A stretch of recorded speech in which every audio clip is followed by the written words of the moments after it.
Turkish sources have told Al Jazeera that the search for the body of murdered Saudi journalist Jamal Khashoggi has ended. Traces of hydrofluoric acid have been found at the residence of the Saudi Consul General in Istanbul.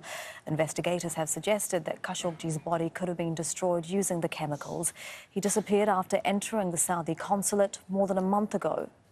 The Turkish government is keeping the pressure on Saudi Arabia to reveal who was behind the murder. Talimatı kimin verdiğini biz bilmiyoruz ama burada We don't know who handed down the orders, but I reiterate it's a huge responsibility which rests entirely on the Saudi monarch's shoulders, in his capacity as the custodian of the two holy mosques, the most noble title a Muslim person can bear, namely, the responsibility to expose the crime, establish the truth, and identify who handed down these orders for the crime before the whole world.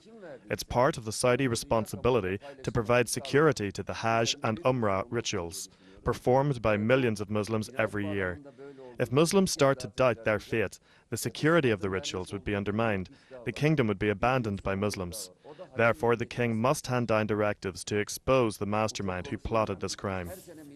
Let's go now to our correspondent Jamal El-Shayal. He is following the story for us from outside the consulate in Istanbul. That is a very strong statement from the Turkish government official, Jamal, while they've also said that they're no longer looking for the body.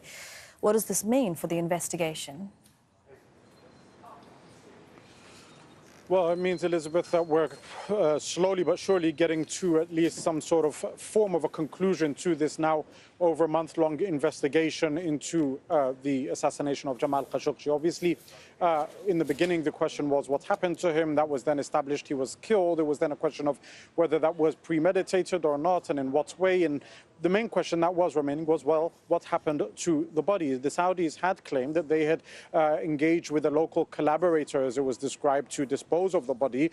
It seems that maybe that's not entirely true. In fact, the Turkish authorities say that they are no longer, as you mentioned, looking for the body. And that came right after they said that they found those traces of hydrofluoric acid as well as other chemicals in a well in the garden of the Consul General's home. It's important to note that they haven't said that they've discovered DNA traces excuse me, of destroyed body parts. They just have found those samples there. It's also important to note, Elizabeth, that till this day, the Turkish authorities haven't been able to fully examine that well, i.e. being able to lower investigators and inspectors all the way down into it. They were only able to get those samples from a surface kind of search to that well after they were finally allowed in to the Consul General's home, which is protected with diplomatic immunity, 2 weeks after the killing of Jamal Khashoggi. What's also significant, and now what raises more questions with this answer to what happened to the body, is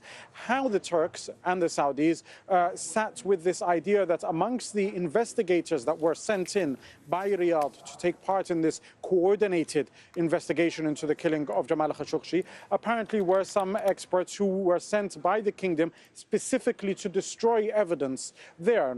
Did the Turks know about this at the time? If they did, why didn't they essentially resist that? And why are they now just talking about it? So there are still questions being asked to it, and this over a month after the assassination of Jamal Khashoggi. All right, Jamal, thank you very much for that. For now, that is Jamal El-Shayal with all the latest live in Istanbul. Thank you.